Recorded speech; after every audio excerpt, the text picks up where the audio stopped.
मैं गरिमा अग्रवाल आप सभी का वंदन करती हूँ, अभिनंदन करती हूँ। हमें खुशी है कि आप सभी हमारे चैनल को पसंद कर रहे हैं। इसके लिए आप सभी का बहुत बहुत धन्यवाद। और यदि आप हमारे चैनल पर नए हैं तो हमसे जुड़ने के लिए हमारे चैनल को सब्सक्राइब कीजिए और अपने फ्रेंड्स के साथ शेयर कीजिए। आज हम जिस व्रत त्योहार के बारे में आपको बताने जा रहे हैं वह है देवशयनी एकादशी। आषाढ़ मास के शुक्ल पक्ष की एकादशी को देवशयनी एकादशी कहा जाता है। सूर्य के मिथुन राशि में आने पर यह एकादशी होती है। देवशयनी एकादशी में 4 महीने तक योग निद्रा में चले जाते हैं भगवान विष्णु और बंद हो जाते हैं सभी मांगलिक कार्य। इन 4 महीनों को कहा जाता है चातुर्मास।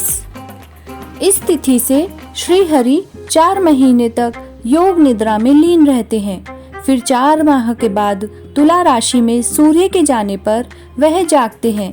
उसी तिथि को देवोत्थानी या देव उठनी एकादशी कहते हैं। इसे प्रबोधिनी एकादशी भी कहा जाता है। इस चातुर्मास में यज्ञोपवीत संस्कार, विवाह, दीक्षा ग्रहण, यज्ञ, गृह प्रवेश, गोदान, प्रतिष्ठा एवं जितने भी शुभ कर्म होते हैं वह सभी नहीं किए जाते हैं। देवशयनी एकादशी करने के लिए देवशयनी एकादशी की सुबह जल्दी उठें। पहले घर की साफ सफाई करें, उसके बाद स्नान आदि करके शुद्ध हो जाएं। घर के पूजन स्थल या किसी भी पवित्र स्थान पर भगवान विष्णु की सोने, चांदी, तांबे या पीतल की मूर्ति स्थापित करें। फिर उसकी षोडशोपचार यानी 16 सामग्रियों से पूजन करें तथा पीतांबर यानी पीला कपड़ा अर्पित करके कथा सुने। आइए सुनते हैं देवशयनी एकादशी कथा। सूर्यवंशी मांधाता नाम का एक राजा था। एक समय उस राजा के राज्य में 3 वर्ष तक जल न बरसा, जिससे राज्य में अकाल पड़ गया और प्रजा अन्न की कमी के कारण अत्यंत दुखी रहने लगी। एक दिन प्रजा राजा के पास जाकर प्रार्थना करने लगी, हे राजन, समस्त विश्व की सृष्टि का मुख्य कारण वर्षा है। इसी वर्षा के अभाव से राज्य में अकाल पड़ गया है और अकाल से प्रजा मर रही है। हे राजन, आप कोई ऐसा उपाय बताइए जिससे हम लोगों का दुख दूर हो। इस पर राजा मांधाता बोले कि आप लोग ठीक कह रहे हैं, वर्षा से ही अन्न उत्पन्न होता है। वर्षा न होने से आप लोग बहुत दुखी हैं।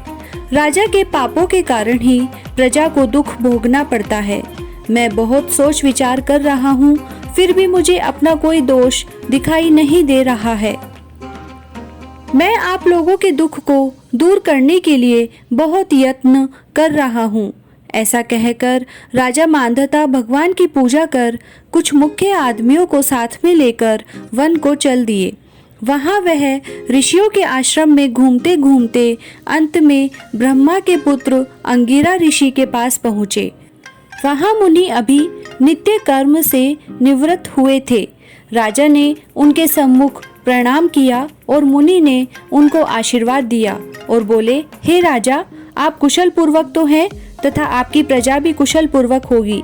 आप इस स्थान पर कैसे हैं सो कहिए। राजा बोले कि हे महर्षि, मेरे राज्य में 3 वर्ष से वर्षा नहीं हो रही है।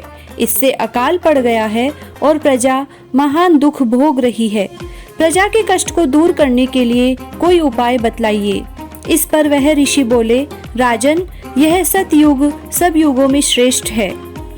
इसमें धर्म के चारों चरण सम्मिलित है, अर्थात इस युग में धर्म की सबसे अधिक उन्नति है। ऋषि बोले, हे राजन, यदि तुम ऐसा ही चाहते हो तो आषाढ़ माह के शुक्ल पक्ष की पद्मा नाम की एकादशी का विधि पूर्वक व्रत करो। इस व्रत के प्रभाव से तुम्हारे राज्य में वर्षा होगी और प्रजा सुख पाएगी, क्योंकि इस एकादशी का व्रत सब सिद्धियों को देने वाला और उपद्रवों को शांति करने वाला है। इस एकादशी का व्रत तुम प्रजा व सेवक मंत्रियों सहित करो। मुनि के वचनों को सुन राजा अपने नगर को वापस आया और विधि पूर्वक पद्मा एकादशी का व्रत किया।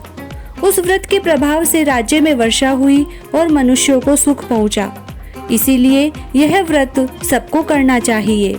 यह व्रत इस लोक में भोग और परलोक में मुक्ति देने वाला है। इसकी कथा को पढ़ने व सुनने से मनुष्य के समस्त पाप नष्ट हो जाते हैं।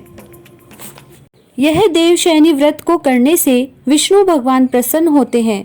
अतः मोक्ष की प्राप्ति के लिए मनुष्यों को यह व्रत करना चाहिए। चातुर्मास व्रत भी इसी एकादशी के व्रत से शुरू किया जाता है।